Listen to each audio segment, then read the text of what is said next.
I created Species Nutrition with one mission in mind: to provide bodybuilders and serious athletes with no-nonsense supplements that work. I put my name and reputation on every bottle of Species Nutrition products. If you want to be your absolute best, join the evolution.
I guess we're not having an intro today.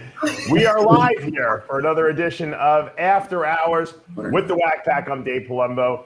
A little technical difficulty getting started, but we are here with the entire Whack Pack plus one, Roger Stone. I got to tell you, Roger, every time you come on the show, I get excited because I have so many questions to ask you. Thank you for joining us today. And Amin Ali is in Boca Raton, Florida, with Mr. G. Can you believe it? Wow. Dave, it's great to be back with you again, to be with RX Muscle. I know one thing, there'll be no vegans. No vegans here today. No Greg's a meat eater for sure. Yeah. Damn right. No soy boys. I eat ass. Just red-blooded Americans. Great to be with you. I have a little congestion going on today, so sorry if I cough in your face. All right, so I mean, tell us what you're doing down there in Florida. You look like like 20 years came off your life. You look very relaxed, I got to tell you. Well, I got a lot of good news before I came here as far as my situation goes. I'm feeling good about that. And, I come to see Roger at least once a year to train him and get him in shape so he can maintain his health and fitness throughout the year, usually more than once. But I got permission to come here, and I'll be here until tomorrow. I leave tomorrow, actually. I've been here for over a week. Oh. Is it true that Mr. G is actually your Secret Service for the weekend? Absolutely. And everywhere I go, I feel totally safe with him. I know no one's going to touch me with this guy next to me. We just got free coffee from the Fresh Market, the butcher. Oh, really? Why did they give you free coffee? Because of your Trump hat? That's right. Now that Roger gave me this, I'm going to start wearing this. Now, my question is, do people give you any crap when you wear the Trump hat? Like anyone say, he sucks or anything like that? Me? I haven't seen it. No, actually the reverse. Yeah. All the Jewish women in Boca. Yeah. They love it. With the lips and the, right? They absolutely, and I wear it, they go crazy. That's great. They absolutely love, they love President Trump. They love everything he stands for. They love what the country should be, God, family, and country, and they see it becoming a socialist dictatorship, and they don't want to live in a country like that. Dave, most people that would make comments are weak people, and I don't think they want to engage with him. He's very intimidating. I don't know if people know. If you ever seen Mr. G, he's like over 6 feet tall. He's big. He's wearing MMA type clothes. I mean, I wouldn't want to mess with him. If you weren't a Trump supporter, he's not the guy you're going to say anything negative about. Yeah, but people, they like to pick on people they think that are going to cause trouble because they want to it's like they almost want to stir up the pot, so to speak, to get them going. Look, there's no question, Dave. About 2 weeks ago, some guy posted a picture of my house, my front door, on Twitter with the message that, Roger Stone lives in my neighborhood Here's his house. Unfortunately, while I do see him in the neighborhood, unfortunately, he's never alone. Now, what does that mean? What does that mean? I mean, it's very, very sad where we are in America because these leftists are extraordinarily intolerant. If I disagreed with your politics and I saw you in public, I wouldn't start screaming obscenities and make a scene or threaten to harm you. I would just ignore you. But that's not the way it is. And whenever President Trump, my friend of 45 years, is prominent in the news, the level of death threats I receive goes up. The threats against my family. I can't go to the gym or the liquor store or the drugstore or the grocery store. And don't get me wrong, 7 out of 10 people are friendly. Of those 7, 3 are so polite that they don't want to approach you. They just smile, but they don't want to invade your space. The people who do ask for selfies or want me to sign their hat or something, they're unfailingly polite and they're almost sheepish about invading your space. By the way, I never say no, never, because I appreciate all the people who helped me.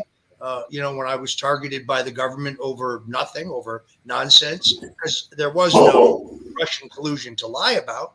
So while I'm not trying to get people here, I must tell you, being me and being extraordinarily recognizable, all my whole life I wanted to be famous. Now that I am famous, I don't want to be famous anymore. That's what everyone says who gets famous. Yeah, I have a question because I was talking about this and I've been listening. Lately I've been really listening to the whole election process, both on the Democratic and on the Republican side, as I'm sure you have as well. What the heck are they doing to RFK Jr.? Can you explain to people what the Democratic National Convention is doing to try to prevent this guy from making it impossible for him to compete? It's the same thing they did to Bernie Sanders, only for different reasons. So the Democratic National Committee is rigging their system. They have stripped Iowa, the first in the nation caucus state, and New Hampshire of their delegates if any presidential candidate goes there. They've officially made South Carolina, where you have an absolute majority of African Americans in the Democratic primary, the first contest state. So RFK, if he visits Iowa or New Hampshire and he campaigns in those states, which by state law must still hold their contests, even though the contests are now beauty contests and they don't get you any delegates, well, then you are prohibited from having your name on the ballot in the next primary, which is Georgia, or the South Carolina primary, or the Nevada primary. So Robert Kennedy, who's a friend of mine, not a close friend, but someone I know, someone I admire very much, someone who clearly works out, someone who is the only Democrat I know who wants to seal our southern border, the only Democrat who doesn't want to give $2 billion to the Iranians so they can re-up their nuclear weapons development program, the only Democrat who doesn't want to rush headlong into World War III over Ukraine. In other words, a sensible, old-time, moderate Democrat, which is a rarity today. They're not going to let him fairly compete. They're going to kneecap him in the process. And I think at the end of that, there are going to be many, many angry and upset Democrats and independents, or people who are drawn to the political process for the first time by Robert Kennedy, who's very, very much a straight talker. And I think in the end, and this is not his intent, but I think in the end, those votes are going to inure to the benefit of Donald Trump, because it is Joe Biden and the Obama-Biden machine that is kneecapping him in this process, not allowing him to fairly compete. Terrible. Yeah, I really like the guy. I'm a Trump supporter, but I really do like RFK. I like what he has to say. I think he's not afraid to say it. When I hear him tell stories about his dad and about his uncle, John F. Kennedy, it just harkens back to that era. Like, he really believes that he can restore the country back to those prosperous times. And it's disgusting that the Democrats wouldn't want the best candidate in the position, but I guess it's all about control, right? Well, what you have right now, I think, is going on in the Democratic Party is an internecine contest. When CNN and the New York Times, for example, MSNBC, start covering the corruption of Joe Biden and the Biden crime family, Hunter and brother Jimmy and so on, that tells you that the ruling elite in the Democratic Party, which is really Obama and his associates, George Soros and others, have decided that Joe Biden is dispensable. Between his inability to string together a sentence, his inability to appear coherent, his constantly falling down. Like I say, he's in 3 states today: the state of confusion, the state of incoherence, and the state of sleep. I mean, the guy, he's out of it. I think they've decided that it's too heavy a burden. They're afraid he might lose to Donald Trump. The polls would certainly indicate that today. So I think that the plan is to remove him, not make him resign, not impeach him, obviously, not remove him under the 25th Amendment, which only requires a majority of the cabinet plus the vice president to remove a sitting president, but simply to prevail upon him not to run again, which means he would be president until January 20th of next year, regardless of the outcome of the next election. That way he retains the power to pardon himself and his son and his brother and other members of the Biden crime family who have taken now in millions from China, from Russia, from Ukraine, from Romania, and so on. But I still believe that they will replace him. And I still believe the most likely candidate to replace him is Michelle Obama. Wow. You've been saying that right from the beginning. The last time we had you on, you said that. And I'm not hearing that in the press as much. Why is that? Why are we hearing Gavin Newsom and people like that and Kamala Harris? Why are we not hearing what you're saying, which is Michelle Obama? Well, it is out there. I mean, first of all, I think that because of the events surrounding the unfortunate death of the Obama's chef in Martha's Vineyard, there may have been a willful effort to kind of turn down the speculation. But I see it constantly on X, formerly known as Twitter. Tim Skinley at the UK Telegraph had a major piece on it the other day. Mike Davis, who is a very prominent attorney, a supporter of President Trump's, was talking about it yesterday. I think it's a chip shot. I mean, the end of November, the filing deadlines come for the Democratic Party. At that juncture, Biden either has to file to run or not. It is at that point that he would declare that he won't be a candidate for re-election. At that point, they will unveil Michelle Obama. The convention is in Chicago, her hometown. The first contest is in South Carolina. That's where her grandparents are. That's what she claims is a native state. That is an absolute majority of African-American Democratic primary voters. She and her husband can raise $100 million in a week. She can get the signatures necessary to get on the ballot in every state for the caucuses and the primaries. I still believe that is probably their strongest candidate. Gavin Newsom nominating a white male in today's Democratic Party, probably not going to happen. I think they will let him purchase the vice presidency. Interesting. All right, we'll see if Raj is pretty good with his predictions. Let's see if he's right. Greg, what do you think? You're Mr. Political, watching the news all the time. What's your take on this? I agree with him 100%. And I'm going to tell you something. She's the only one that scares the shit out of me because she's full of shit. And everybody loves Obama. They think he's the great. I'm talking about on the Democratic side. I think she's the one who scares me the most. I don't think anybody can take Trump. The only reason why she could take Trump is because minorities, not just blacks, people, they think Michelle Obama is just like walks on water to those people. Or they think Barack Obama walks on water. I think Roger's dead 100% right. And I'll tell you, but they said today that McCarthy, by the way, is supposed to go through with the impeachment proceedings. But, that's just to find out information. Even if Joe Biden gets away with this, pardons himself, history's gonna look back at him as the biggest disaster that not only we've ever had, but he's an embarrassment to this country. I mean, it's mind-boggling that there's anybody out there that can actually still even think that this man, when he gets 30% of any kind of a vote, like, oh yeah, he's still cognizant. You know what I mean? It has nothing to do with age. He just didn't age well. I mean, there's guys, and Clint Eastwood at 91, 92.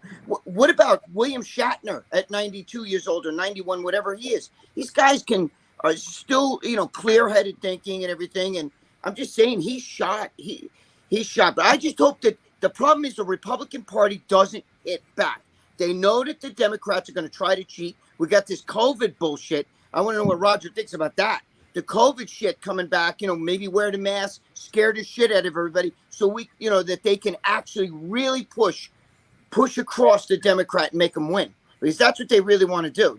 They're going to cheat again. Let's see what are the Republicans going to do about it. That's the whole thing. What do you think, Roger?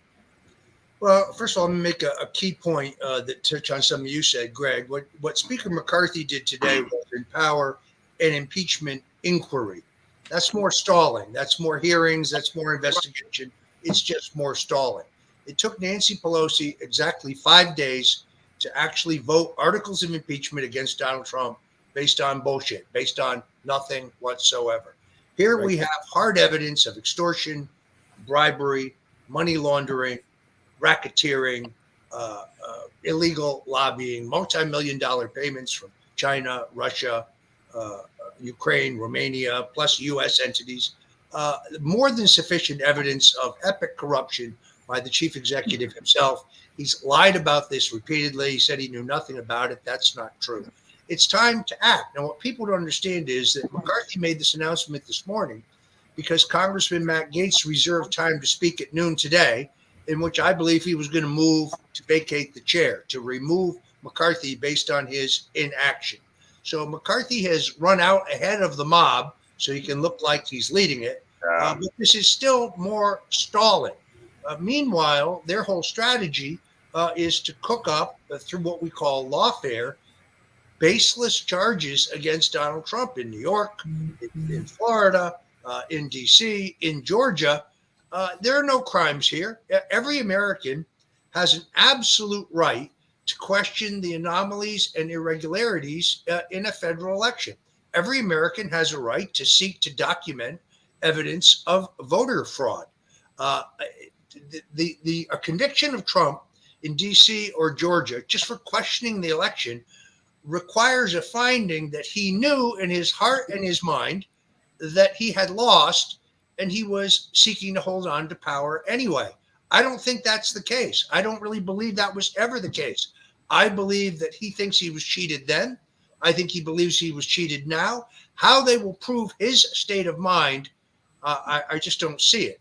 So this is an effort. It's an effort to drain his campaign coffers because he's got to pay now money for lawyers that he should be using to pay for his campaign, to disrupt his campaign schedule. So he's got to sit in multiple courtrooms when he should be out campaigning, and to try to continue to blacken his name. And that last part is not working because the more they hit him, the stronger he seems to get. Yeah, I have one question.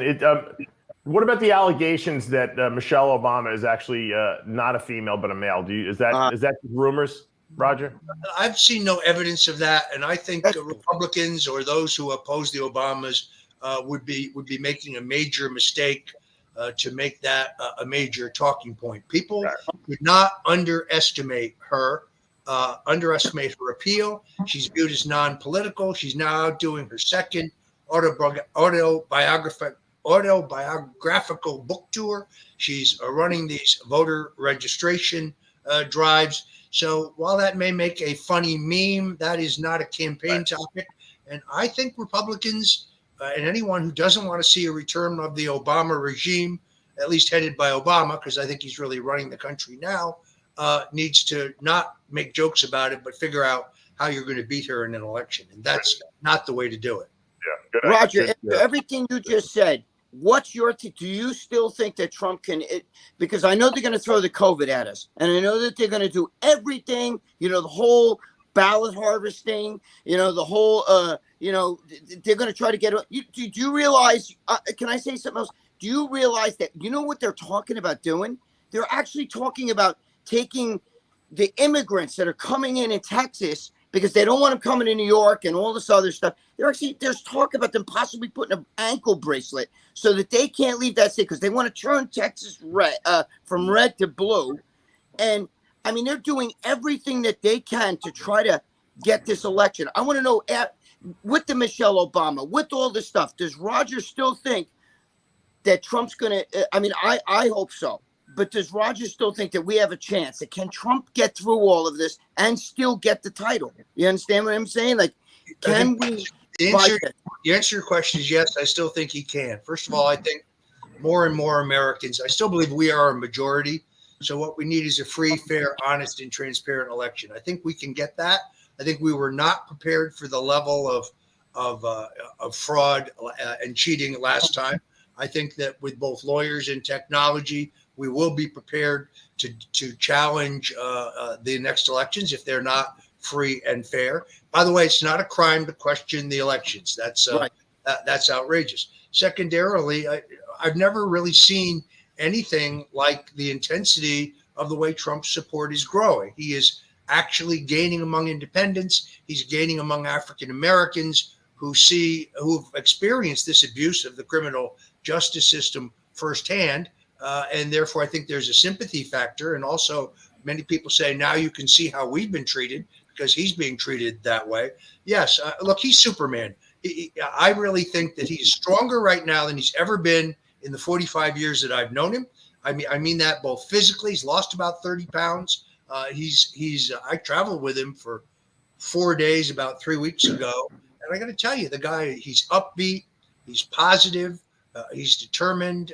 He's resolute. He's angry, but I think he has every right to be angry given the way he's being treated. But yeah, there's a lot of technicalities. He's got to run the table. It's like in a poker game, drawing to an inside straight. But can it be done? Yes, it can be done. And look, I'm a believer in Jesus Christ. I admit it that in the dark times that I went through, my family and I went through, I returned to the church. I put my faith in Jesus Christ. You can. I don't mean you guys, but liberals and elites can snicker about that and they can mock me if they want. I don't really care. I don't care what they think. I only care what he thinks, and therefore I pray for him. I pray for Trump's safety. I pray for the restoration of our nation. They're flooding us with illegals. They're flooding us with illegal drugs. We're shipping billions to Ukraine while we have 370,000 homeless veterans in this country. We have a crime epidemic. We have a fentanyl epidemic.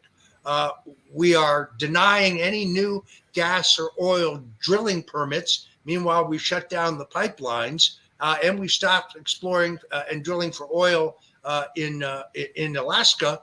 I mean, you can see the formula here. Gasoline's going to go to $10 a gallon. Wait and see. There's a 76% increase in the cost of average groceries. Inflation is crippling. Your dollar buys almost nothing. It'd be one thing if we said, well, these people are they're wrong-headed, they're well-meaning, but they're wrong-headed. I don't believe that. I think this is a willful effort to destroy this country. What about Rhino Republicans at the top? Don't we have to get rid of like a McConnell and McCarthy and people like that they're almost like Democrats. They want them in there. They want Mitch McConnell in there. I'm talking about the Democrats. Greg, get involved. Greg, get involved. That's right. I'm a poll worker. Let me. I want to just switch gears here to talk bodybuilding a little bit. I want to thank you for coming on and answering our questions because I know that you have very good insights and you're usually right 100% of the time. So, Dave, always great to be with you. I appreciate the opportunity to drop in. Now you guys can go back to chewing it up, and it's good to see all of you guys. Thank you, Raj. Much respect to you, Roger. Much respect, yeah. Kick ass, Roger. All right. That's a Westchester boy, by the way. Yeah, I know. He's from my neighborhood. I didn't know he went to high school right down the road from me. I know. It's pretty funny. I didn't know. All right, I want to talk about something serious now. I know we kid around a lot on the show, but we lost another bodybuilder this past yesterday, Neil Currey. From what the reports I'm hearing, it was suicide. I don't know. I don't have confirmation on anything, but that's what everyone is reporting. An overdose. Was it an overdose? That's what I heard. I apologize if I'm wrong. But was he a drug addict, or did he take an overdose on purpose to end his life? I don't want to speculate. I heard that I don't think anyone knows. No one. I heard that he was suffering for some issues. I don't know if it was directly related to the overdose or not. Mutual friends I have, they just said he took his life. I'm not sure if he had an addiction problem. I'm sure a lot of bodybuilders and people do, and they're battling it, with opiates still. That's just not going to go away ever, how much pain, a lot of guys are in. But that's what I heard. I made a short video on it, the condolences to him and his family. And then I think, a lot of times, bodybuilding, we're so hard on ourselves. It can be a really rough life. And, like Ian just dropped out, I think he'll probably come back, but he just burned out. But when you're getting ready for these shows and you're not mentally stable, and then you throw in like just dieting itself, which can cause depression and it's very lonely. And then you throw on all these hormones. It could be a disaster if you're not in the right place and have a support system. And people need to understand that, before competing. Like I had a couple people message me about that situation. They're like, I want to prep for a show, but I'm in a really bad place in my life. I'm suicidal. I'm like, you're not prepped for a show if you're suicidal. Get help, deal with that. That's much more important than getting a plastic trophy. Because there's a lot of people don't react well to these drugs. And I've been there before too. And on certain stuff makes me feel not myself and makes you emotional. And, I just think people need to really be careful. Armand, getting off is sometimes even worse than being on. Oh, getting off when I got off opiates, No, not opiates. No, steroids. When you do a cycle for a show and then you reach that pinnacle where you're feeling the best you're looking the best, you're feeling the best. And then you go from that to being, cycling off. They're usually psychologically, you're also feeling some sort of depression too. I don't think he was getting ready for the Olympia. So I mean, how it wasn't like it was an off time for him. No, I'm just saying in general with bodybuilding. When we go off, we don't feel as good. 34 years of age only. He could have just OD'd. Could have just. Shame. By the way, incredible physique, incredible symmetry, great front lat spread. Let's talk about some of the positive things. I didn't really know too much about this bodybuilder until this happened. But then as I'm seeing the physique, I think he had a very impressive physique. I think he was like Fuad's friend and all that, like that kind of group. He worked for Fuad's company, yeah, I think. Yeah, awesome. A lot of amazing physique. A lot of these guys, I wish they would go to bodybuilding. I mean, these guys are, he won the New York Pro in Classic, so. Yeah, I know. I wish they would go to bodybuilding. They have amazing physiques. Physique reminds me a little bit of Mike the Badass. He has that kind of symmetry, A lot of people use bodybuilding and contest prep to mask the problems in their life that are already there that they can't deal with. And I can tell you this because I've done it myself. Like I went through a big breakup with some girl, and the first thing I did is I did a contest prep because that took my mind off of her and focused it on that. So I didn't have to think about her. I did that after I was retired. My mom passed away, and I didn't know what to do. I was losing my mind, and I competed again, like 3 shows that year. It was helpful for me, but some people can be detrimental to, I think, Yeah. I think a lot of guys get into bodybuilding just for that reason. There's guys who were pushed around when they were young, or just, they had, like for me, I was short, I can't stand being short. So I always said a million times, I know, balance, repeat yourself. But instead of growing taller, I want to grow wider. So, but everybody has a reason. Because this is not normal. You gotta be crazy to do this. Don't want to look like crazy to bodybuild. What's that? Yeah, you gotta be crazy to bodybuild. I agree with everything both you and Larry said. Armand, you hit the nail on the head, and Larry, I was exactly. Most people get into bodybuilding to compensate for something else. I mean, even if it's just an ego thing or look at me and attention. The normal guy does not want to look like Big Randy. The normal guy wants to be in shape, would rather look like one of the fitness guys, the board short guys. Oh, that's perfect for me. I don't want to look like who, I'm just saying, most athletes, that's why athletes aren't super jacked or any of that stuff. I just feel like it's a compensation. How many bodybuilders today were once bullied when they were kids? I was. you know, when I was real young, you know, I told my story. But I'm saying there's different reasons. I didn't get into it because I was bullied. I got into it because later on I can handle myself very well. But what I'm saying is I got into it because I'm 5'6", and I you know, I feel like I'm 6'5". You know what I mean? In a little man's body. You know. What did you guys get into bodybuilding for? I guess we can all kind of say what we did for. What did you get? Greg, Larry, what did you get into bodybuilding for? Well, honestly, I was 12 years old, and my older brother was murdered, and then my parents got divorced, so we moved from a really upscale neighborhood to a shit neighborhood, and I had to fight the big kids in the neighborhood and at school that were older than me. So yeah, I got into it to defend myself initially. That was my initial reason for doing it. But I actually grew really fast. So between 12 and 16, I must have put on 100 pounds. So wow, holy mackerel! Yeah. So I went from the kid getting picked on to the kid kicking everybody's ass. That's the same here, bro. Same here. You turned into the Hulk. Everybody was scared to death. How big were you at 16, Larry? How much did you weigh? I competed in my first show at 16. I dieted down from like probably 180 to probably 170 something. Hold on, Larry. You said you gained 100 pounds of muscle. What were you, 70 pounds when you started? No, I was like 110 pounds, and by the time I was 16, I was over 200 pounds. That's what I'm saying. When you were 16, how much did you weigh? Before I dieted down, like 210. Oh, okay. Wow. See, and back then, no one was really that size. You know, back in those days. No, so he was like a really the Incredible Hulk in person for a teenager. I want to know why, Dave. Dave, why did you get into bodybuilding? Just out of curiosity. Well, Dave was a runner, and you're already athletic, so I think we kind of have the same story. I was a runner, and then you know, college was kind of over, and I was like, you know what, I was done with the running. I knew I wasn't going to be running in med school or anything like that. So I said, you know what, I'm never going to get a date if I purposely starved myself down to like 138 pounds. So I started training just to look good, you know, just to be able to go out and feel confident in myself.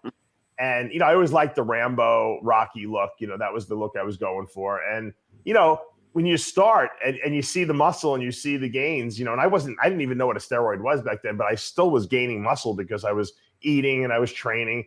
I just became addicted. You know, I'm a very addictive personality. And, you know, once I get to a certain level, I want to keep going and going and going. And it does give you a lot of confidence. And anyone who says it doesn't is lying, because you definitely feel more confident the more muscle you have in your body about yourself.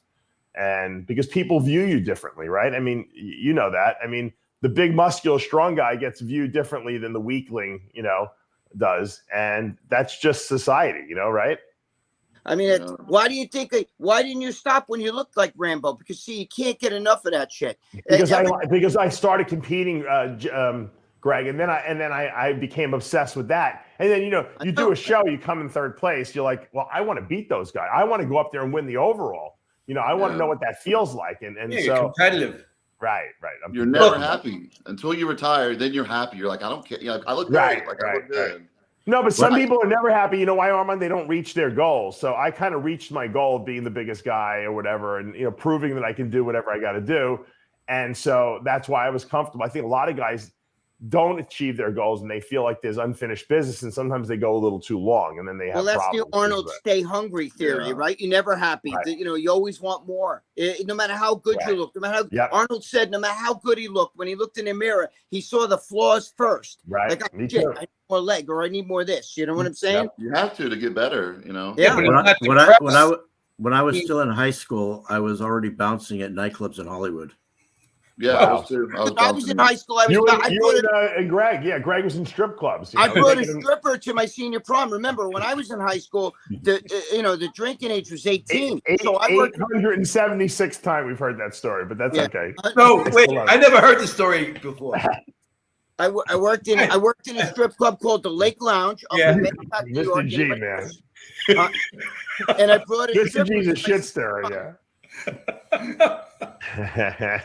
Listen, at the end of the day, it's an inside job, your life. No matter what you're doing, it's about being look, if you can be content now before you get there, that's the whole point. So Mel Chansey, everyone should go on his Instagram because Mel prays every day. Yeah, I watch it. Yeah, it's great. So what I'm saying to is everyone in life or in sports should, if they have that satisfaction of believing that there's a higher power and believing in and having gratitude for just being alive and start from there, then everything else will be a bonus. Of course, you're going to be competitive and stuff like that and want to be the best. But that shouldn't be on your happiness in life. Right. So George, you look great, bro. So hold on. So what causes people to go from us, which are guys that maybe just want a validation from women or validation from our peers, to feeling more confident, to competing because we like the validation and we like the challenge? What takes us from where we are to a point where you want to end your life? Like where's that leap? In other words, what happened to Neil Curry that he would want to end his life? So you got this idea in your head that you're going to, have this physique and get all this muscle and do whatever, and that's going to, make your life great. And then for some people, maybe it does. And for some people, they get there and their problems that were originally there are still there. Yeah. They're just bigger versions of the self that was still there.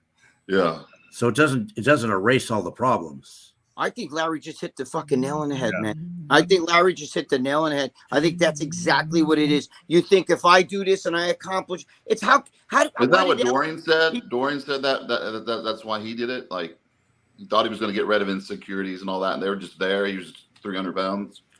Yeah. Think about people like that. Dorian was fighting demons. He had a lot of demons he was fighting. Dude, think about it. I got into it. I just like the look. They were just huge. I saw some bodybuilders at the gym, and I was like, I want to look like that. I want to look. I don't want to look normal because I was skinny. I was a soccer player. Started working out, getting muscle. The older guys were like, "You should compete. You look great." I had a few of them help me out, and then I started stripping in high school too, just to make extra money. And that kind of went together when you first start. Then you eventually get too big, and the girls were like, "Oh, that's scary." I was never really picked on. I got to ask you this question. When I was in high school, I would never have the audacity to go get a job stripping. I mean, how do you get that kind of level of confidence about, or even to know to go do that? I mean, it's like no one does that in high school, So, my drug was adrenaline. I didn't drink in high school. I didn't smoke weed. I didn't do anything.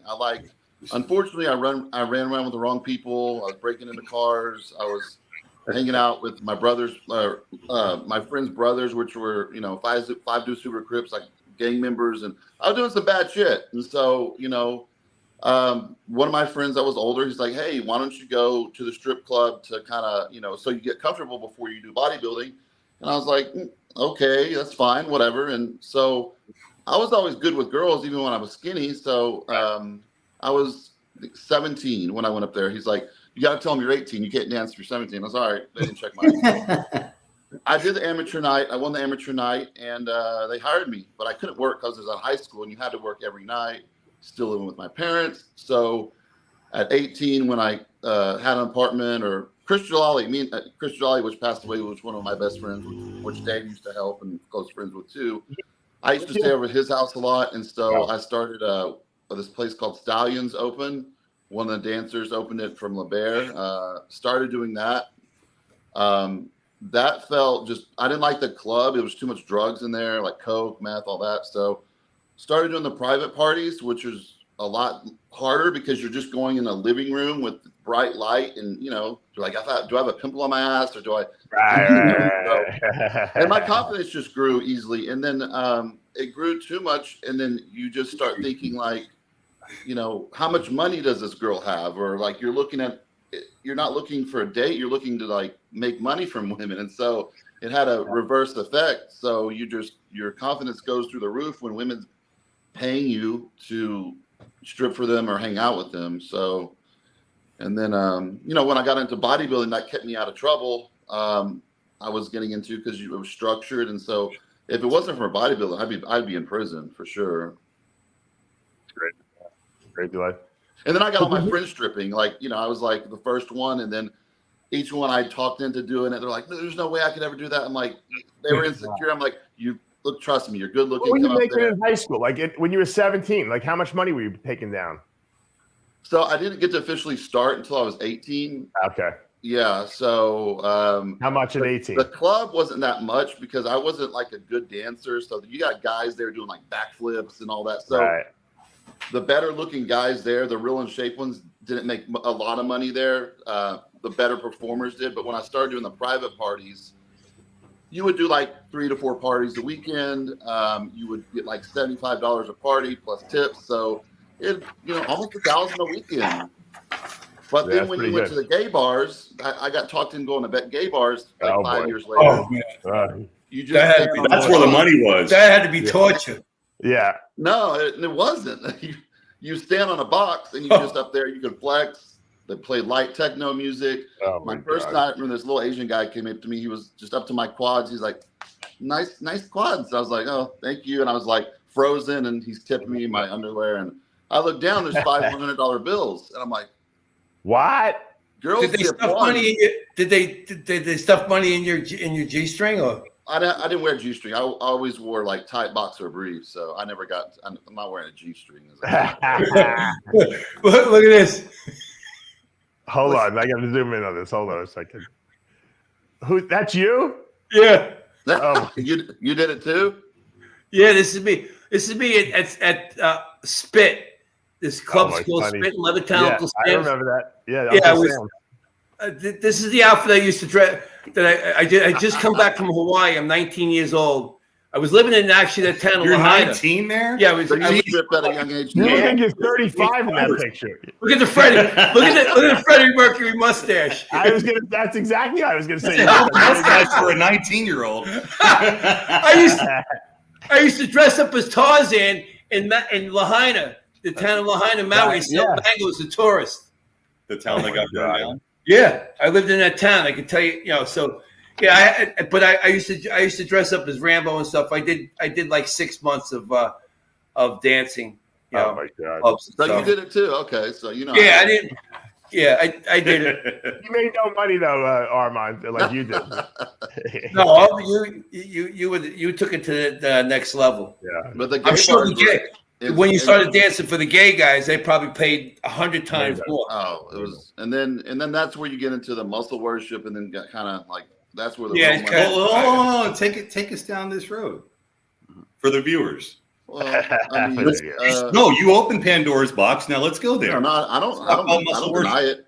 I'm trying to think when I found out. I found out what muscle worship was when I started. Well, explain what it is, because I don't know if the viewers know what it is. Like legit muscle worship is not supposed to be sexual. Right. It's not supposed to be, but a lot of people made it. So just worshiping a muscular body, the bigger, the veinier, the more shredded, the more money you made, the more freaky, the more money you made. So, I think when I was like 19, 20, that was before I went to the gay bar. I heard about it. And then when I got to the gay bar, I befriended a guy that kind of was a customer, but he kind of showed me like, hey man, you need to start doing this. You can really make money. And I'm like, you just flex and they give you that much money, like nothing sexual. He goes, well, you got to tell them nothing sexual so they don't try it. But yeah, I mean, there was guys that did sexual stuff, but you didn't have to. So unless you were a person that wanted to try that out, you didn't have to. And then so you could work at the bar, you would work like 10 to 2. I was making $500 to $1,500 in that time period. And then afterwards, you would just do like one party, like muscle worship party, and you charge your own price. So I didn't go below 500 because at that age I was already in the muscle magazine. So you had leverage on the other guys because they knew you, because all gay guys read muscle magazines, obviously, and so you could you were like a god to them. You're like, oh my gosh, I can't believe you're working here, and so that just led to like going to junior nationals or nationals, and people would set up, 20 sessions. And I remember junior nationals the first year, I made like $20,000 that weekend. What? Jesus shit. Holy shit. But I Armand, got there. how big of a thing is this in this sport? Not anymore. It's not. It doesn't go on much anymore. Every older bodybuilder did that shit. But, I know, Greg. I know, but Armand, you made a point. I haven't really heard of it don't being go on popular lately. Every one of those guys in that circle anymore. It's got to exist still. Arnold, every one of those guys did that shit. Everyone. It was known. Yeah. You didn't make money. Remember the old story about Arnold? What I always tell Arnold went in and bought Mr. Olympia, holds up the check. All I got was this check for a fucking $1,000. What did they get to make money? Those guys all did that shit. Yeah. Yeah, that's where the money came from. Bodybuilding was run by the gays, by the way. Yeah, absolutely. The gay community ran bodybuilding back in like the 70s. At Connor's house. What about that? Someone actually told me once, and it was shocking to me, but and I thought about it. It was true. They said, "Who do you think reads bodybuilding magazine?" It's 50% bodybuilders and 50% gay men. It's like Playboy for gay men.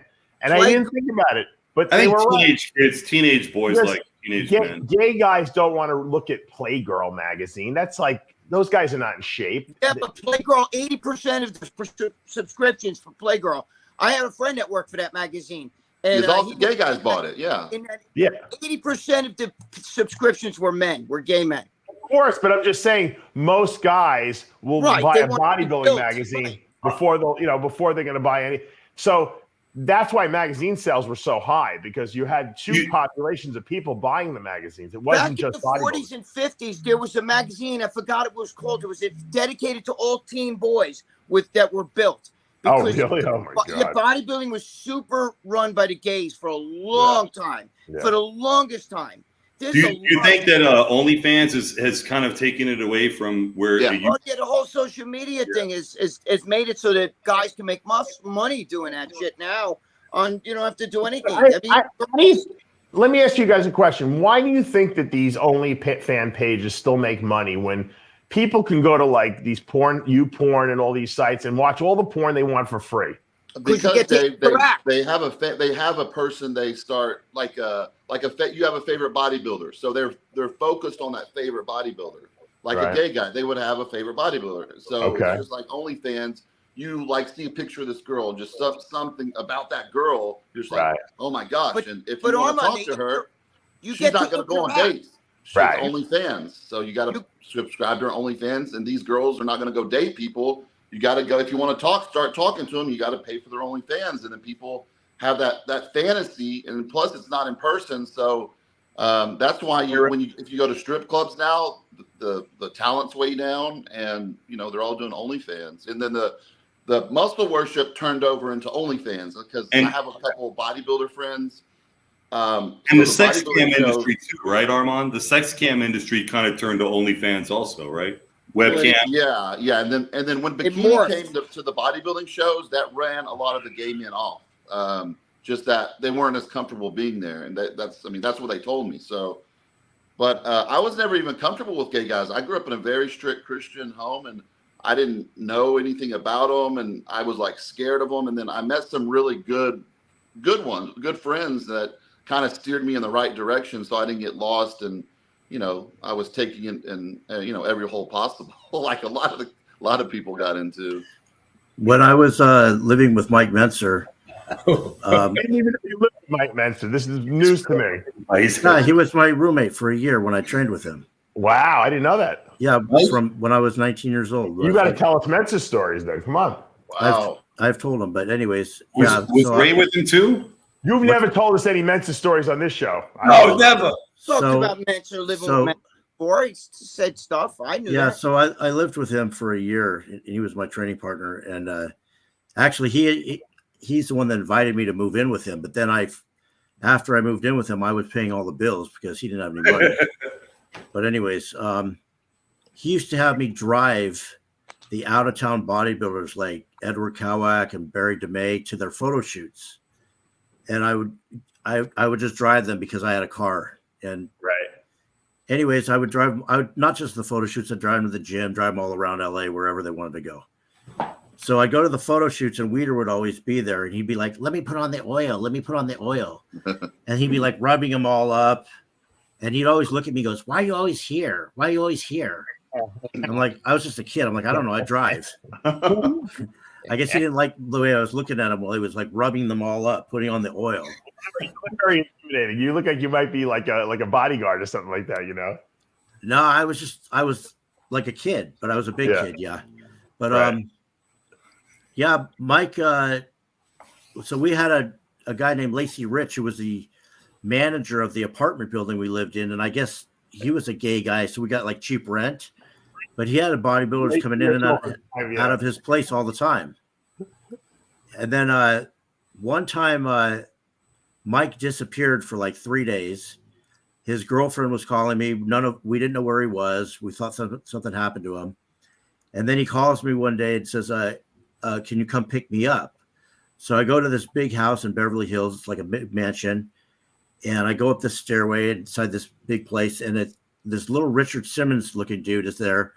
It might have been Richard Simmons. He had gold records all over the wall. And he's sitting behind this long table. Mike's sitting next to him. And he's like rubbing Mike's arm like this. And then he's like, and I'm like, okay, Mike, you ready to go? And the guy's like, let me see your chest. Let me see your chest. And I'm like, what do you mean? And he comes towards me and he starts grabbing for my chest like he's grabbing tits. It freaked me out. I like backpedaled and there was a stairway behind me and I like literally jumped backwards off the stairway down like 10 feet. And then I looked up at Mike. I'm like, hey, are you coming? Oh man, froze. And because I was freaked out about the whole thing. So yeah. Then I got in the car and I called my father and I told him what happened. He's like, you don't need that shit. Get out of there. And that's right after that's when I moved out from Mike. Because I think it was Paulie Shore because I think Mentor was friends with him. He looks like Richard Simmons anyway. You know? Larry, you told us. You said you told the stories before, but to clarify, you know, because his training is really popular with young kids now. To clarify the training and then the drug use. So the training was exactly what he says. Well, no, let me change that. It was what he said back then. Later down the road, he got into something about training each body part once every week. No, not once every week, but like once every 10 days or something like that. Full body workouts. We didn't do that. We did the regular high intensity training. We basically do one warm up set and then one all out set to failure plus force reps and negatives and all that whole thing. But we actually did train like that. So you were young at that time though. At later on, that would be harmful though to your body though, right? Or no? Harmful in what way? Like easy to get muscle tears easier and stuff. If you really know how to do it. We lost Larry. I just Larry, you broke up. You broke up for a second. Yeah, I still train like that. I train like that now. I do.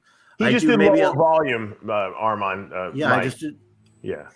I still do that. Like when I train my legs, maybe I'll do 2 warm-up sets and then I'll do my all-out set with a drop set and all that. Right. But I usually do like 1 set to failure with like 10 reps, and then I'll do a drop set after that. Mentor's philosophy also was once you're warmed up, like if you're doing chest, once you're warmed up after the first exercise, there's no reason to be doing 3 or 4 sets per exercise for every single exercise because you're warmed up. So that's how I modified it. So what I would do is if I'm doing bench press, I might do 4 sets because I got to do 3 warm-ups until I get to my heavy set. But then if I go to dumbbells, I might do 2 sets because I'm going to do heavy and heaviest. And then if I go to dumbbell flies or cable crossovers, I'll go right to my heaviest set and bang out a set and I'm done. Because at that point, there's no reason to keep doing more and more sets because the only set that's really doing anything is the heavy set, assuming you're doing full range of motion and good high intensity contractions and stuff like that. So the problem is that when you first start training, you don't have that mind muscle connection. You really can't get the contraction that you need. So I think when you first start, Mentor's type of training is probably not productive. Once you've been doing it for quite a while and you can engage those muscles properly, I think Mentor's philosophies were really valid, Yeah, I had already been training for, I don't know, 7-8 years before I trained with him like that. Right. So I knew how to train. But I still train pretty much like that, even to this day. I don't see the muscle getting stimulated unless you do some sort of repetitions in failure with forced reps. Going to the negatives is really hardcore. You know what I mean? Like just after forced reps. But I mean, if you have a training partner, it makes it a lot easier, you know? No, I think this style of training is best with a training partner. You really get the most out of it. So like, I'll do negatives on like the end of a single arm bicep curl on a machine. Don Romano, thanks for joining us. You're only an hour late. Yeah, but I'm not going to do negatives on like a squat. Right. No, that's crazy. So have you tried high volume training and you just didn't like it? Like, like 20... I did high volume training when I first started, when I trained with like Lee Haney and Gasperi. It was more volume, and I've done more volume. Yeah. But I've just found that the sets that you grow from are those high intensity sets. Exactly. So I've kind of modified the way I do it. I start with one set of like really lightweight with just 20 reps. Mm-hmm. And that's just to pump blood in there and get everything moving. I'm not trying to like grow the muscle or do anything. I'm just really trying to warm everything up. And then I'll go to another set of like 10 reps with a medium weight. And then I'm good. I'm ready to go to a hard set. Mm-hmm. And I agree. That's how I train. That's exactly how I train. Me too. You know what? I think all of us probably graduated from doing the same, like, 5 sets for incline, 5 sets for flat, 5 sets for decline, 5 sets that. And then finally, when you develop over time, when you develop the ability to be able to push through the pain and train in failure to where you actually break down the muscle, there's no point in going to volume. You actually end up overtraining. You probably end up shaking and not really getting the best you could out of the workout. But you reduce the number of sets and go into failure. I do volume. Absolutely. Greg still does volume, right? And let me tell you something. My mentor, one of my mentors was one of Arthur Jones's right-hand people. And I did that high-intensity shit. And if it's done right, one set is fucking 5 minutes. He used to put you on an Nautilus machine, and he would kill you. You'd want to puke, shit your pants, fart, everything all at once. Mm-hmm. But not everybody. Listen, Arnold Schwarzenegger tried the Mensa routine. And you know what Arnold said? I got smaller and smoother. It's not for everybody. So there's a lot. You have to find out what's right for you. I think Arnold had that kind of physique that, like, he had potential to be fat. Like, so for him, he almost needed the volume to kind of burn calories for him, where he would get fat. Because I was naturally thin. I get cut easy. I don't know. I feel like I like the pump, and I think I can keep a pump for a fucking hour. You know what I mean? Like, I think that there's certain guys who like that pump and live for the pump. That kind of training is not based on pump. It's based on Greg. When I train, I get so pumped it's like my skin hurts. I'm not saying you don't get pumped. I believe you. I'm saying, but that's right for you. I don't think it's right for everybody. I think there's a lot. Greg, you're right though. You do volume. Your pump lasts longer. It takes longer to get it. You just, a lot of people, like you said, Haney likes it. Cutler loves volume training. You just have people develop different styles and what works for them. Well, actually, some people though. Some people can do anything and grow. Like you watch Vince Taylor do bicep curls with like 30-pound dumbbells and his arms get huge. Why would you lift heavy when you can grow lifting lighter weights? Dave, he came to my gym. He did everything on a cable crossover. He'll stand there, do a cable curl, then he'll step back, then he'll do the press down. He could do the whole routine on a cable curl. That's what I do. That's where I got it. I did it. That's how I copied Vince Taylor for the arms. Yeah. Look, I got smaller when I tried the high intensity. I had a guy at the gym, old school guy, did it maybe 4 or 5 months from. I got a lot smaller, and it didn't work out for me. So I came from soccer. So when I came from soccer, we're running nonstop. So my first kind of coach I had, he would have us do crazy stuff like 100 rep sets and 50, like, so I was used to really insane high volume. So I kind of just always did that. Then when I tried to drop it, I would lose size, and I love a lot of size. Yeah, but a lot of people they don't really know how to do it right. They think they're doing high intensity, but they don't know what high intensity is. I agree. Yeah, no, these kids don't because they do. I took a kid in the gym last Saturday, new training client. First thing he's told me is his legs won't grow. Anyways, we warmed up with seated leg curls and leg extensions. After one drop set on the leg extensions and seated leg curls, he went and puked. Yeah. So you go for like 5 minutes, Larry? Like you just keep doing drop sets, or what? Like drop sets. You go to failure. You take a weight. You can do like 5 reps. Go to failure. Pull a plate off. Do 5 more reps. Go to failure. Pull another plate off. 5 more reps till you get to 20. Mm-hmm. Okay. You guys remember Hadi Chupin doing squats like that, where he had the whole thing and there was people on each side and he's just, I mean, come on. By the way, speaking of Hadi Chupin, have you guys seen the what he looks like? Yeah. he looks good. He looks crazy. Boy, I tell you what, Hadi's coming, gonna bring it. Hadi's gonna bring it. I don't see anybody beating him. How about Romano? What Romano looks like? John. Oh yeah, John. Yeah, we seen you, John. You take that shirt off. Come on, John. Come on, John. Don't be shy now. He's got everybody on the internet. He's got the flex wheel of waist. You finally got. No, I swear you finally got that. I'm like, that's the best you ever looked.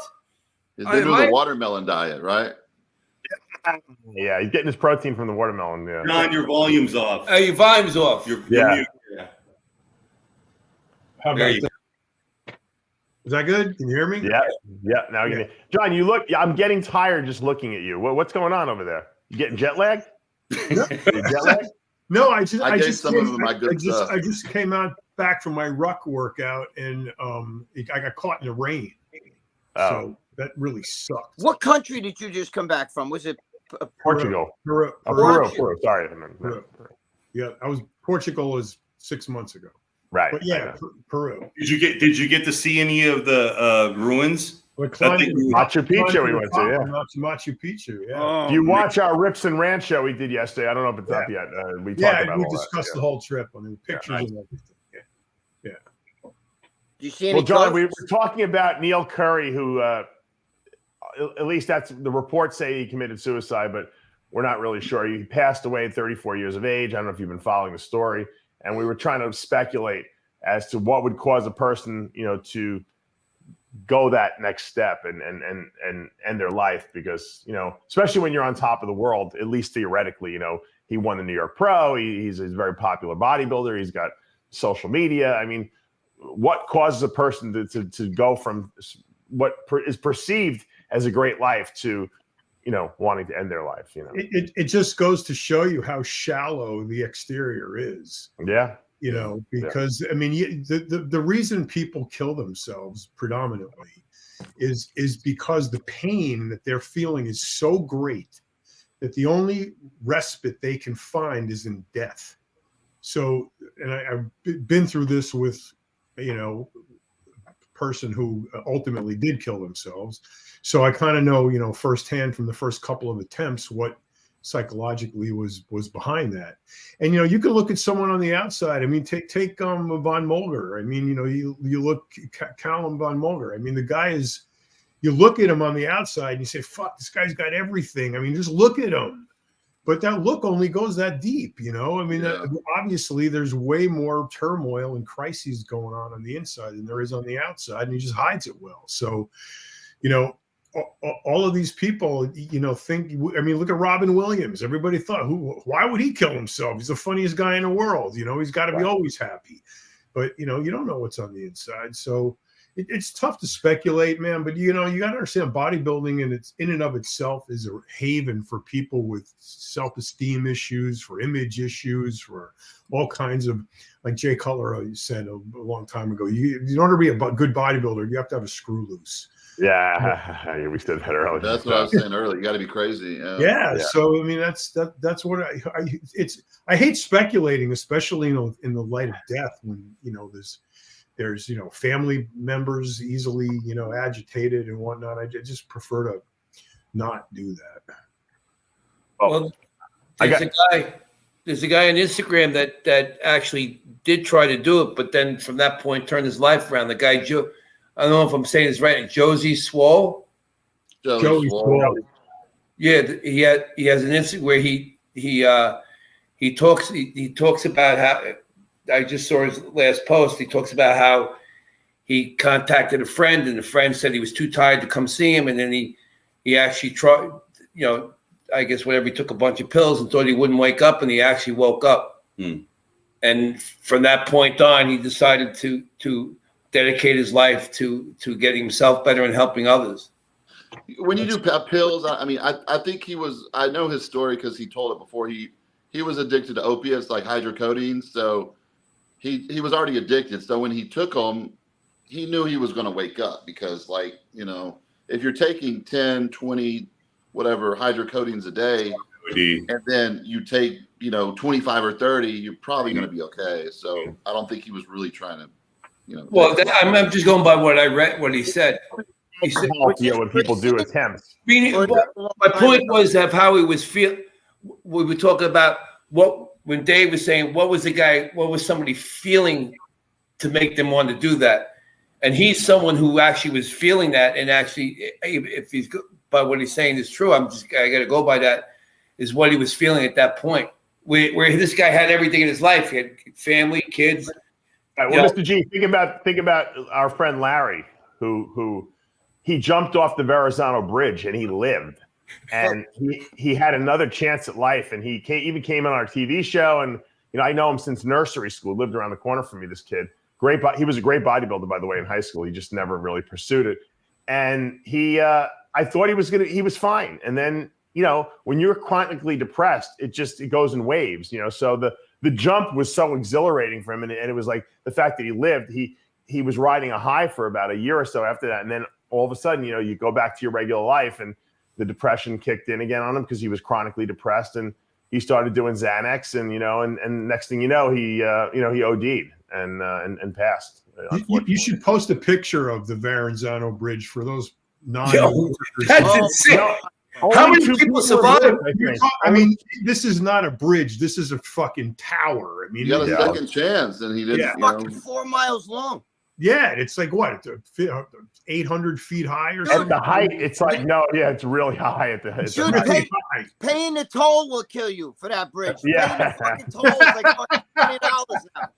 Yeah, the stepchild Staten Island people get fucked. What's it they like? They got to pay tolls both ways. What's it like? $32 now to cross the bridge?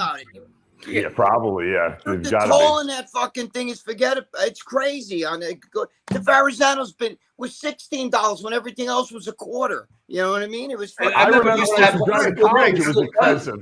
Greg had holes in the concrete. The concrete had holes. You see the metal going over it.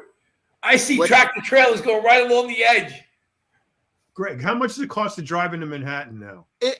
You know what it is? I go a different way. I bypass the tolls, but I think the tolls, like it used to be 50 cents, the Henry Hudson toll over there. No, you're going to take like the Holland Tunnel or the Lincoln Tunnel or the 59th Street Bridge. If you take the George Washington Bridge, Yeah, but that's the other side. I'm talking about coming in from Long Island. Yeah, that's you take the George Washington or the Midtown Tunnel. That's a fucking high bridge too. You go over there, or even like the Brooklyn Bridge. All those bridges are fucking crazy. I remember there's the 59th Street Bridge, which connects, also Long Island to the city, and that's free. But there's always so much freaking traffic on that bridge that most people take the Queens Midtown Tunnel, but that's expensive. And when you're in that tunnel, if you get stuck in traffic, you're like, I'm under the water here. I bypassed that because I'm from West. Thinking about where you are. So Greg, you come into Riverside Drive, right? So you come in through the tip of Manhattan and Riverside Drive through the Bronx. Yeah. Well, that's the. So I could, but I bypassed that. There's a toll there. At that toll, I don't know what it is. It was 50 cents.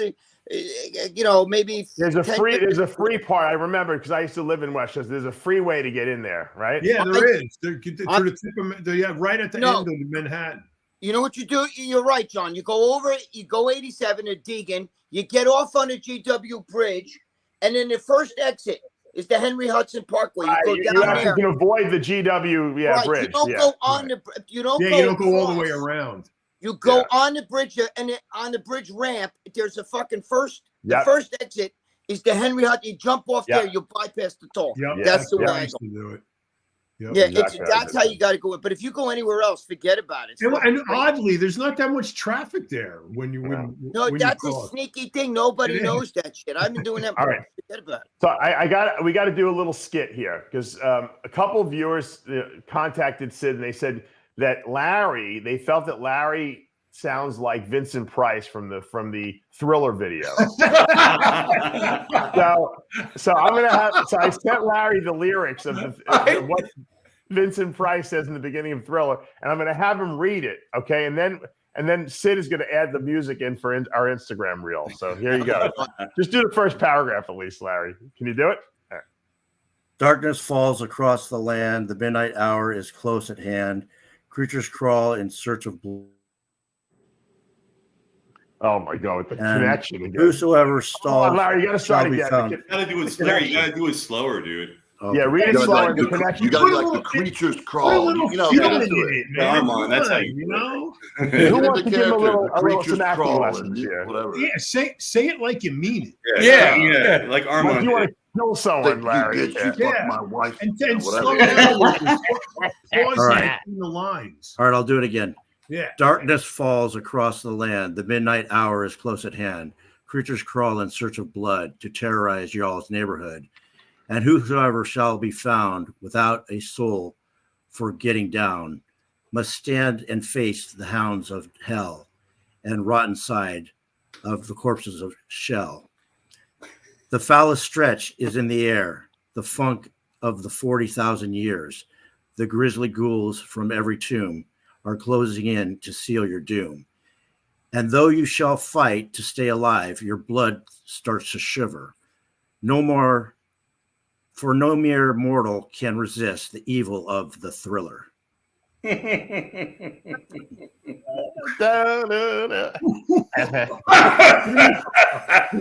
we Real dance? later, right? I don't think Larry's a Michael Jackson fan, right? John, what was the song that we danced to in the middle of my street in Seaford? I thought it was. Was it Thriller? Yeah, the zombie one. When we had the choreographed and Max. Yeah, this was the song. Yeah. It was Thriller. Yeah. Yeah, we did a line dance outside in your street at night too. At night, yeah, right. Like the zombies did. Yeah, we all dressed up too. Yeah, no, we were zombies, and we had whole. Were you there, Mr. G? Was Mr. G there? Yeah, of course he was. Yeah, that was popular back then. Yeah, we had a whole dance choreographed, and we had to follow it. Yeah. I actually grew up. Remember Man, we would just do. It was great because we all go in there, just make shit up. That's George. Sorry, George. In 1970s, did you have like one of those white suits like John Travolta in Saturday Night Fever? In 1970. In the 70s. Remember Saturday Night Live? No, in 19. Saturday Night Fever. Graduated high school. Saturday Night Fever. I graduated high school in 1975, and then you should. That was your era right there. Yeah, but I went into the service. Then right into the service. My dad had to sign the papers because you weren't. But you only lasted like what, 2 weeks there? No. You got kicked out. How long was they it? couldn't handle me. Was it? I was too positive for them. They said, "Please, we'll let you out. Get out of here." You want the troops to be happy. They knew that one day he was going to vote for Trump. Yeah. He grossly exceeded the physical requirement. They said, "Please get out of here." No, I brought my skateboard and surfboard with me. Usually what they do is when people don't listen, they throw them in the brig. I'll tell you exactly what happened. I got in trouble. What happened is I was supposed to be air traffic controller, right? That's a comforting thought. Yes, yeah. And then after going through the whole basic training, which by the way is like Full Metal Jacket. Remember that? Yeah. Where are you from, boy? New York. He goes, only 2 days to come from New York. Steers and queers. Which one of you? So it don't matter what your answer is. And you don't look like you have no horn, boy. You don't got no horns, right? Listen, in basic training, I was the only guy out of 130 that wasn't allowed to go out on leave because after the first 6 weeks, you're not allowed to go off base. Everybody else was allowed to go except me because Why? they found when they inspect your clothing, it has to be all in perfect order. Folded. Could be no tags. The guy found a tag in my thing, and I couldn't go anywhere. Master Sergeant Horn. He looked just like that drill sergeant, right? So what did you do the whole weekend that you stayed there? I had to guard the barracks. You didn't have to clean the latrine with a toothbrush? So I guard the barracks. What happens is you got to guard the barracks. So what happens is they'll test you. So you guard the barracks. There's a door that's locked, so that someone will knock to come in, and you got to ask who it is. Right. You know. So the master sergeant, he came back about 14 times and tried to trick me. You know. Right. You know, this is master sergeant. You know, I was supposed to say, "Who is this? This is let me in." No. Who is it? You know. So how'd you get kicked out? No. So here's what happened. So then after basic training, I look at the job thing, and here I am. I'm a fucking cook. Right. Fuck. That's perfect for you. That's perfect. No, but it's perfect. What happened? So I went to cook school at Lowry Air Force Base in Colorado. Okay. Right. That was 16 weeks. Oh, that's what you were telling me about. Yeah, I was in Colorado. Oh, yeah. That was 16 weeks. Then what happened is then you get your orders to where you're going to be stationed. I got orders to be stationed in Maelstrom, Montana, which is a remote missile base. Oh, my God. Be down a mile in a silo. Another guy that went to school with me, he's 26. He had 4 kids. Can you imagine Mr. G trapped with all these poor soldiers a mile down in a missile silo? Imagine being trapped with Mr. G. So check it out. So we graduated at the same time. So he had orders. He had 4 kids. He didn't want to go to Spain. So we were able to switch orders. So I switched orders. I went to Spain. Nice. I brought my surfboard, my skateboard, Torrejon, Spain, 5 miles outside of Madrid. And that's where I bought my first car. It was a stick shift. I didn't know how to drive a stick. Let's get to the point. I said, anyway, so here's what happened. So one day, I used to cook for the hospital, and the hospital had all the colonels, the majors, all the officers, were the ones who were the doctors, right? So we did breakfast. So we would start at like 3 a.m, right, for breakfast, prepping it, and then at like 11 we get our break. Okay. So I was making eggs for a colonel. Right, Colonel asked. Colonel asked. Now I know the story. Colonel asked for all eggs over easy, so I break the yolk, I throw them out, I make them new ones. Then after I get, I go to get my break. I walk with my French toast, my bacon, my whole thing. I couldn't wait for. I go to sit down, and we had this new tech sergeant from North Carolina, right? So because I was from New York, he didn't like me, right? So he goes, "Hey, boy. You ain't getting no break. You got to get back on that grill and learn how to make those eggs. Because you don't know what you're doing. Because one yolk broke." Right. So I said, say that again. I said, "Go fuck yourself."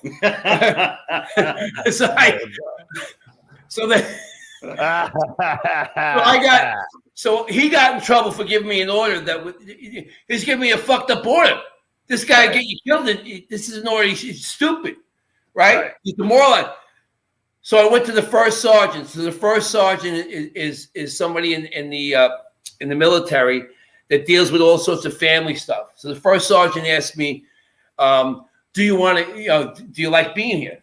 I go, "No." I go, if he goes, "You give me an honorable discharge, I'll go home." He goes, "Okay, we'll give you an honorable discharge. You can go." There you go. Right? So for 6 months I didn't have a job. But there's a better point to this, and that point is that if more people were like you and didn't take orders that they shouldn't, I told Roger this. Yeah, that's exactly what I told Roger. Let's get back. I'm not going to follow. This whole world is really made up of people who they see something's wrong, they're not going to follow through. That's my point. But that'll get you killed in the armed services because you're supposed to follow orders. No, it won't get you killed. No, it won't. That sergeant would get killed. If a guy like if it was an unlawful order. Dave, listen to me. If a guy like that or some guy comes on the front lines is wearing a wig, all the guys would be like, "Listen, there's something wrong with you, Charlie. Go back over there." they said because they know he's going to get them. He's going to get them killed because there's something wrong with his head. You follow? You know what I'm saying? And you told him to go F himself. I'm going to tell him to go. You're going to tell me to go back there and cook fucking eggs again? There's got to be a protocol, though. You couldn't. It is a protocol. You were not the general. He was over you in the army. You should have gone to his superior, but you told him to go. At that point, I had to make a decision. It was either if why they sent you home because you could have just got everyone. Look what happened. I did the right thing, and the right thing came out. The right thing in the army is not the right thing in life. It's two different things. You know? The right thing in the military is you follow your last order. That's right. Well, if a guy tells you to go to imminent death, and you know you're gonna, and you know that you guys are gonna get killed, you're supposed you are property to do of it. the U.S. government. You do. I have that. He didn't have boots on the ground. He wasn't behind that grill. He wasn't on the front. I was on the front line. Doesn't matter. Grill, I knew. Yeah, and you were the sacrificial. I was on the front line of that grill. First wave that was going to get. He was trying to be like the government from up on a mountain. Tell me what's in the foothills. That's right, and you that's better listen. He can't. That's not how things are done. Why were you even there if that's not what you were subject to? Clearly, he does not belong in the military. No, he does not belong in the military. It's like I'm gonna go to a golf course to play football. It's like, what are you doing there? In the end, what does he do? He's cooking. Yeah, I know. The funny thing is, though, they don't send anyone home, but they said this guy will get us killed in battle for sure. No, you need more guys like that. Let me tell you. What are you talking about? Hold on, Dave. I was training all the kids, teach them skateboarding, surfing. They all loved me. I didn't say you weren't fun. I said you would not be a good guy to be in battle with because you don't follow orders. Right. He's right. He's right. What were you going to say, Larry? You're not you're a ton of fun until you're not. My first day at Corcoran, the first day I got there, they bring me and like 20 guys out on the yard. It's like 110 degrees out. And they give us shovels and they tell us, you're going to dig a ditch 20 feet long, 10 feet wide, and like 10 feet deep. So we spent all day digging this ditch in the hot sun. The next morning, they bring us out there and they say, the same CO says, now you're going to fill it up. I said, fuck you. I threw my shovel. I started walking away. He's like, hey, get back here. I'm like, fuck off. I went to the kitchen. I said, I need a job. Like, there was no way I was going to do that. Just dig a ditch and fill it back up. But there's so many sheep in the world that will. That's the problem. No, but there's a reason they do that. There's a reason. They want to break you down. No, not at all. They want you to get a job. Okay, so as soon as you get to prison camp, your obligation is to get a job. You got to do something. You have to work. So if you're not going to work in the kitchen or the laundry or whatever job you want to go look for, they will make you move that pile of rocks from there over to there. And then the next day, they did this to me until I got a fucking job. Then the next day, you got to move the rocks from there over to where they were yesterday. And then the next day, you move them over there. And then the next day, you move them over there. And, the sun's beating down on you. It's 126 degrees in the high desert. And eventually, it's going to get through your head that you got to go get a fucking job for you couldn't spend all your time faking your appeals in the law library? Nope. You got to go to everybody has to have a job. When I was in the mess hall there, and my job was to mop about this much, like maybe 4 tiles. And I was going and helping the other guys. They're like, no, what are you doing? They're like, that's what you got to mop. They all like me. I'm like, but that's not even a job. They're like, if you're done with your job, you can sit down and do whatever you want. You can read whatever you want. In prison and in the military, the first thing guys like us need to do is go get a job in the kitchen. Yeah, you got to work in the kitchen. If you expect to eat, you got to be in the kitchen. 100%. Right. So the cooks, everyone loves the cooks. Even if you're washing dishes, as long as you're in the kitchen, you can eat. Access to food. If you're out of the kitchen, it's contraband if you get any food outside of the I used to sell cigarettes off base, stereos for the last 6 months. They couldn't wait for you to leave, George. I'm sure of it. Yeah. Well, they probably wrote a section into the code to let him out. You know, George is like crazy. Administrative discharge. Exactly. So one of my friends is going to federal prison camp. We're having dinner this week. He used to be one of my doctors. He's a great doctor. I'm not going to go over it, but he has to go. He lost his license. He has to go for, I think, 11 months to federal prison camp. And he was going to ask me for some advice. Get a job in the kitchen. First day. Tell him you know how to cook. They usually don't give you a job, John. If I remember correctly, for like the first 2 weeks or something like that. I don't think. Yeah, they put you through some administrative shit, but I mean, it'd be on purpose. The second you can find out how to snake your way into a job, kitchen is numero uno. And most guys don't want to work in the kitchen who have no money because the kitchen pays nothing unless you're one of the chefs. So a lot of the guys will do like lawn maintenance and stuff like that because those guys actually get paid some cash, and then they. So why use the that kitchen? money. Because you get food.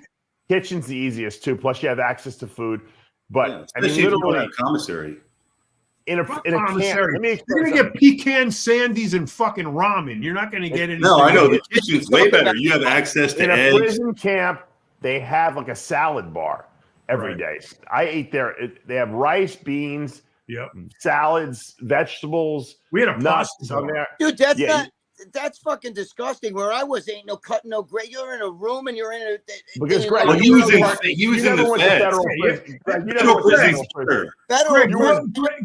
Greg, rule in crime number one. If you're going to be a gangster, rule in crime number one is do a federal crime. Right. Do not do a state time. Do a federal crime. Right. You ain't kidding, John. Not always. Some federal crimes have the 25 to life bullshit. It doesn't matter. If you're going to do crime, you want to do it in a federal joint. If you're in a penitentiary, that's not good, because those guys are murderers there. But a camp or a level 1 prison is immaculately clean because all they have people doing is cleaning 24/7 in there. We had to clean every day. So we gave Armand's friend good advice on what to do. How about some good advice on what not to do? That no violence. Don't put your finger on anyone. He's gay, so. And is he going to have to join? Like, is he white? Is he going to have to join the Aryan Brotherhood? There's no brotherhood like that. Yeah. Let me explain something to you, Armand. I mean, there's zero violence in the federal system.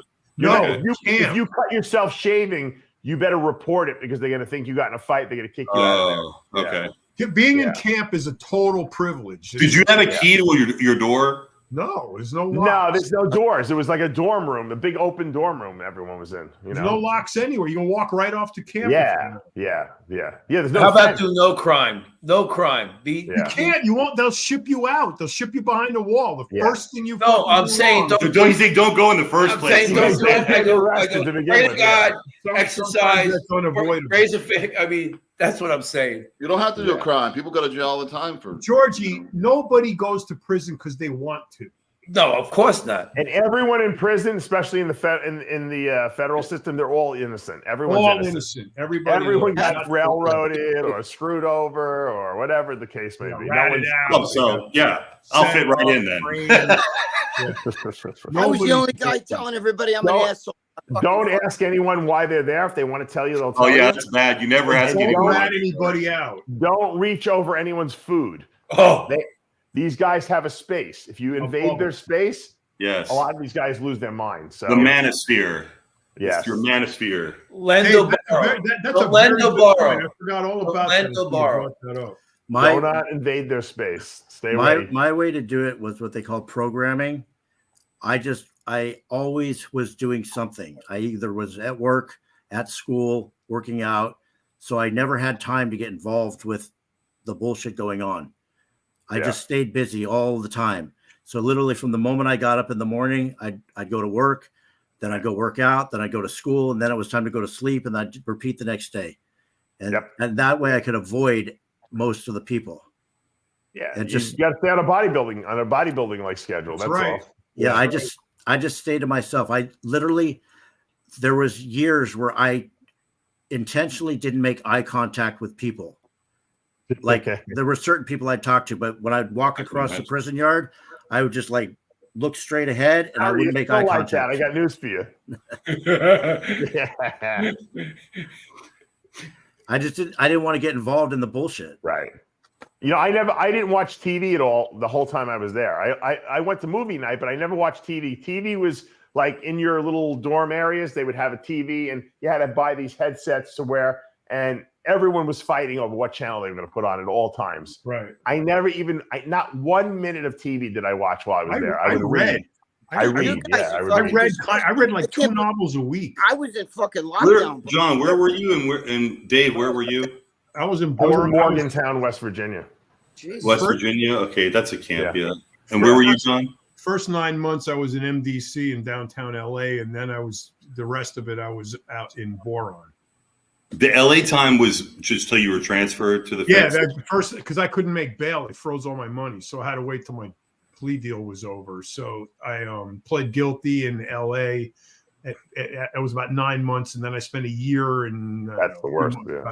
Year and 3 months in Boron, the high desert, right near on the way to Vegas. From if you're going to drive to Vegas from LA, where it's real hot. That area where it's real hot. Yeah. Fuck, was it hot? Oh my god. Did they have air conditioning, John, inside the jails?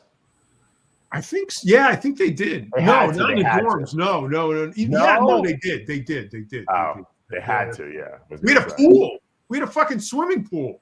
So the first day, you had a swimming pool, dude. It was. I'm surprised they would do that because you could drown someone. No, it was an old art base, some kind of military base that they converted. Wow. When I spent the first 9 months in MDC downtown, the closest to get to outside is in the cage. Yeah, that's horrible.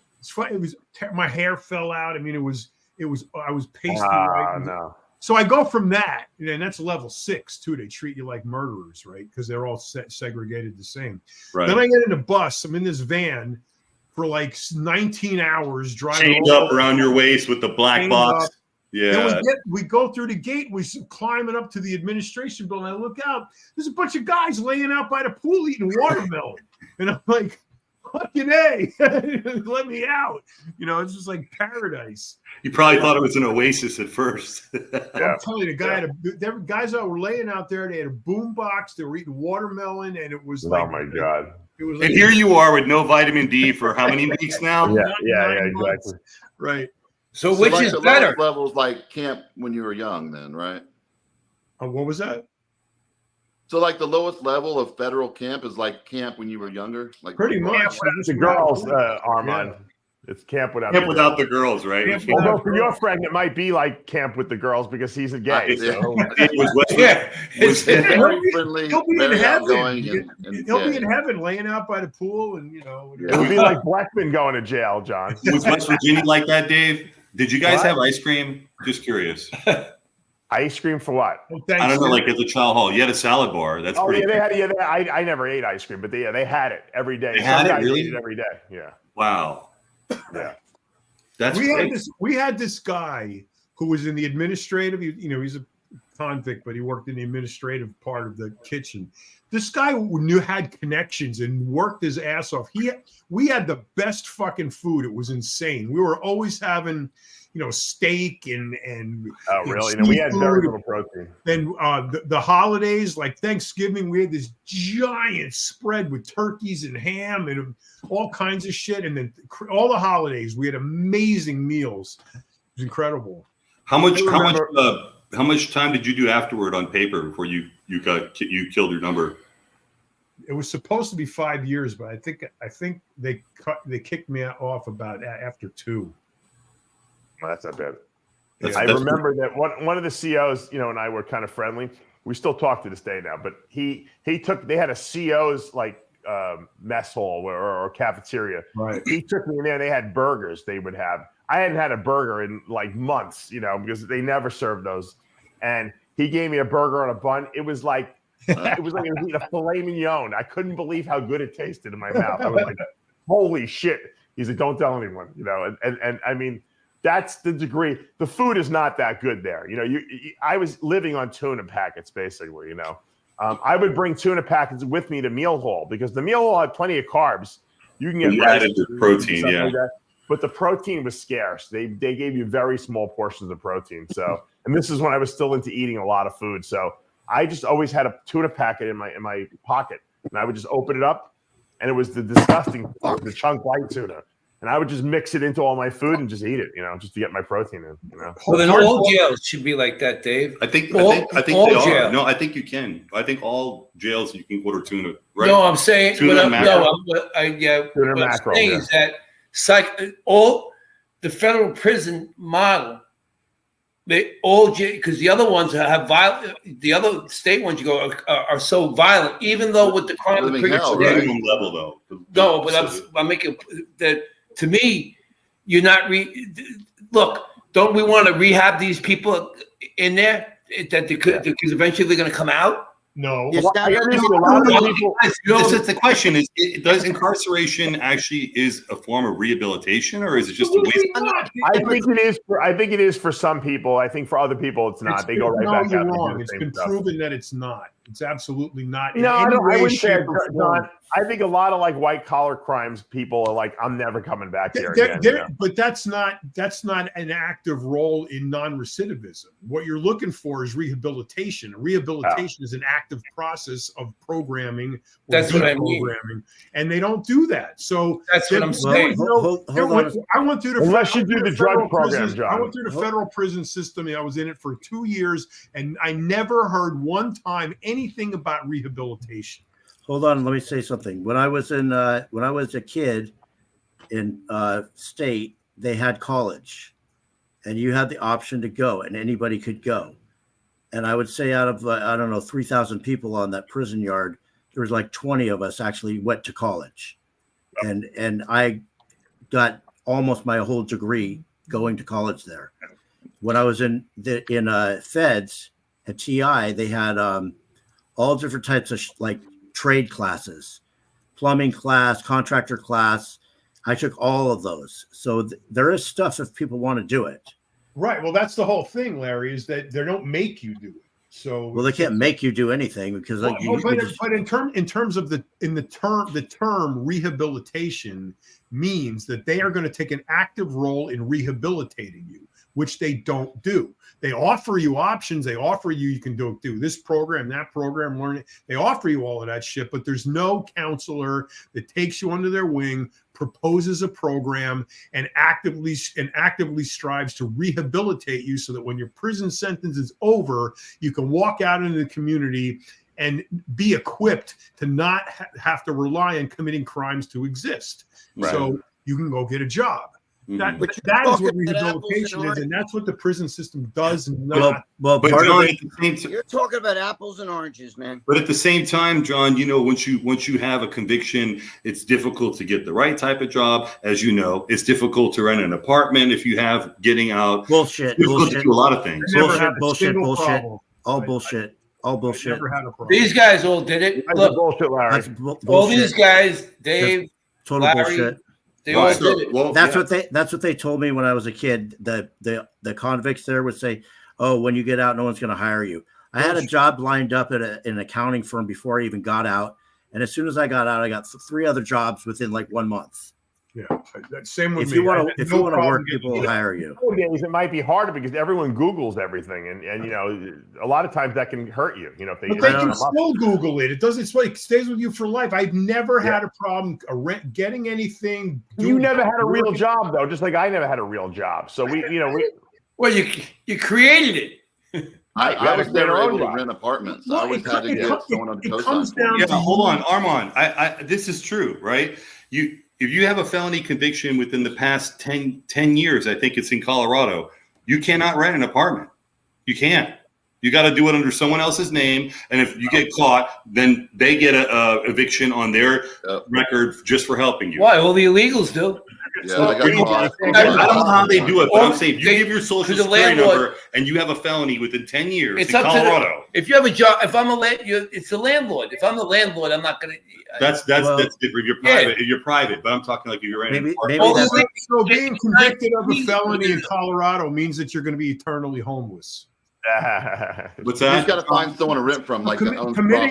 Committing a felony in Colorado means you're going to be eternally homeless, basically. Unless you buy a house. Yeah. Well, unless you rent from a private owner. who doesn't Google search or doesn't care. Yeah. You look, success in life is working the workarounds. I mean, Yeah, if you're presented with a problem, you got to adapt and overcome. That's what. The best thing you should do is, if you're a convicted felon, is actually own property, because then you don't have to worry about it. That's your way around it. I've never had a problem renting anything, commercial property.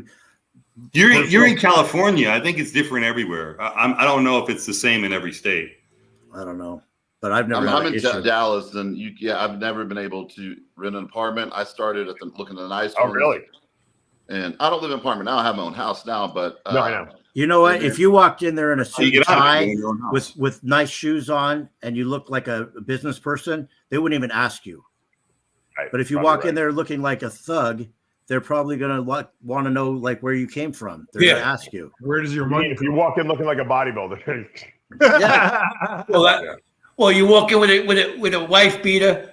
Like when Mr. G got picked up, by the police, Right. Oh, when my ex-wife made up all that stuff.